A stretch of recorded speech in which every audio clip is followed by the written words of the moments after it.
Hello, everybody. Welcome back to another Classics with Courtney movie review. And today we are going to be talking about Take Me Out to the Ballgame.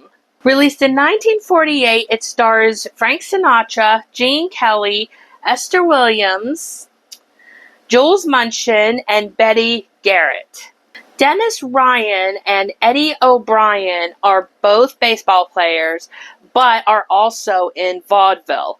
After their run in vaudeville, they go back to their game only to find out that the owner had passed away and that his daughter, that the relative, is taking over, Casey Higgins.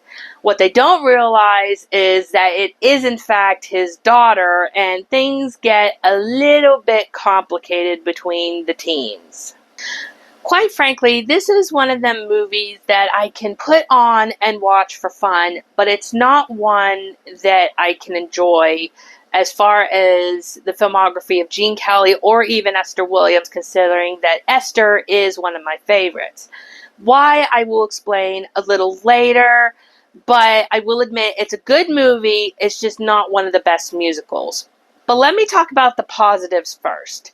Let's talk about the casting. The casting of this movie is really good. You have the big names of Gene Kelly and Frank Sinatra, as well as Betty Garrett and Esther Williams. Jules Munchin is, from what I understand, from what I've seen, he's more of a supporting player than a big name actor, but he's very likable in this movie. I will admit his moment in Easter Parade where he's explaining the salad to Peter Lawford and Judy Garland, it gets a little bit too long-winded, and it's a scene that I usually end up fast-forwarding. However, his scenes in this movie are a lot of fun, and it's all around great, his scenes in this movie. I think my personal favorite is when he and Gene Kelly try to talk Frank Sinatra into having a date with Esther Williams so that they all can go on the town without getting into trouble. And they're both trying to get Frank to get up the courage to go out with her, and just the way they all play off each other is just brilliant. The humor in this movie is also fantastic. I laugh a lot with certain moments in this movie, and it's all around really funny. Okay, so aside from the casting, so Jules Munchin, Betty Garrett is an interesting choice to have in here as well. She would also play with Frank Sinatra in On the Town, and I honestly thought that they were quite adorable together. And from what I've seen of Betty Garrett, she actually seems like she can handle her own when it comes to her films. Frank Sinatra in this is also very cute and very likable in this one. I must admit, I'm not the biggest Frank Sinatra fan, but he's just so darn adorable in this movie, I can't help but like him a lot. Now let's get on to the two I really want to talk about, which is, of course, Esther Williams and Gene Kelly. If you guys have seen my Singing in the Rain review, you guys know I'm not the biggest fan of Gene Kelly, and you know why. This one also bumps it up to another level. As I said before, at least I hope I've said it before, when I read Debbie Reynolds' book and heard what he had done with her at only age 19 and how rough he was with her and everything, it angered me because Debbie is one of the sweetest girls I had ever read about. And what's interesting was at face value reading her books, I thought I believe her, but at the same time I was giving him the benefit of the doubt too. It could be just one man's opinion. When I read Esther Williams' autobiography, $1 Million Mermaid, it bumped it to a whole other level and really made me change my outlook on Gene Kelly. The reason why they had a rough time on set was that Gene did not like the fact that Esther could not dance. Again, same with Debbie Reynolds. But the other thing, which is to me one of the most pathetic reasons, was she was taller than he was. It even got to the point where their so-called romantic moment in this film, she was still taller than he was, and she was sitting. And I believe she spouted out the words, well, maybe if you put your foot under your butt, except she used a whole other word, then maybe it'll be fine. Another thing which contrasted or basically went with how they reacted in person They have no chemistry at all in this movie. The minute he meets her, he does act flirtatious with her, as he does with many other women characters in his movies. However, when he finds out that she is now the new leader of the baseball team, he talks down to her, he messes with her, he thinks that she is stupid. Contrast to that, she, on the other hand, is able to fight back in many ways, including mistakenly hitting him in the head with a baseball bat, which I personally loved, and making the dig in front of them to the managers that if they're going to be charged only $25 by being out late, she's going to up it to $50, I believe is what it was. Yes, $50. Because she didn't want them to, quote unquote, lose their sleep. But in reality, we know the real reason.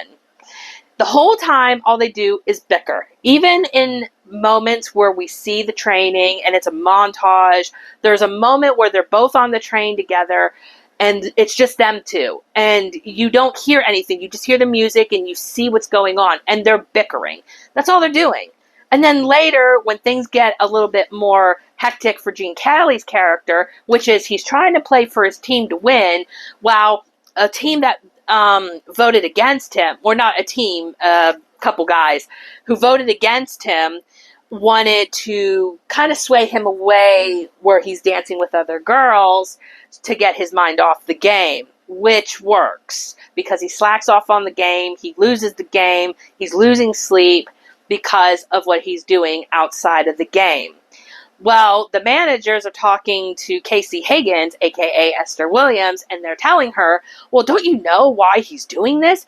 He's in love with you. Now, of course, at this time, she doesn't know that he's been dancing with other girls for a show as opposed to just not playing the game. She does not know about the other dig. So, the fact that the managers are saying, well, he's in love with you, I'm thinking, there is nothing that indicates the fact that he loves her. For the story, it still doesn't make any sense. And even when she kind of tries to talk to him about it, he's even surprised. And he's like, what? And then, of course, they kind of both decide, oh, okay, we must like each other. And then they kiss, they hug, and then the truth comes out, which upsets her, and she dismisses him from the team. Of course, later, something changes, and he's able to kind of get back into the team, kind of. To avoid spoiler alert, I'm going to avoid that information. Now, with me talking about what's been going on, you probably think I hate this movie. I don't. I really do not hate this movie. It's just not one that I can root for because, to me, there is some negative energy between Esther and Gene, and it goes on screen. I believe Esther even wrote in her book that in her mind, she would have thought someone else could have been better. Someone like Judy Garland or somebody else. I forget who else she named. I thought about this before recording this video. I have thought, well, what if Judy Garland could have played this movie? That would have been amazing. However, the problem with that is that this was the same year that The Pirate had come out. And things were not good for her mentally and health. And there was no way she could have done the film. So looking at it from that perspective, it couldn't have worked. However, if The Pirate never would have been made, I would have said yes. I think she could have done Take Me Out to the Ballgame. Or if she had more people on her side and she didn't have, her mental illness and wasn't sick, then she definitely could have done the movie as well. But unfortunately, that's not how it all panned out.